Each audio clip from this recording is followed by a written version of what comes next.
yanda za mu buɗe wajen nan Allah ya sa haka za mu je mu shiga gida. Amin.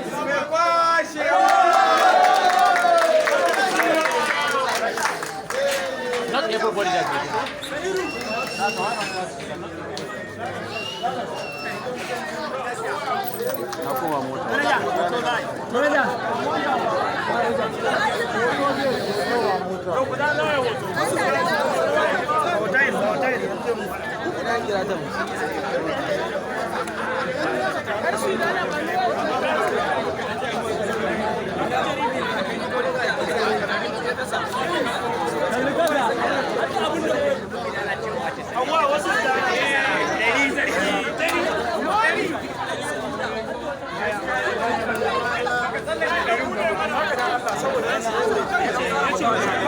sadaka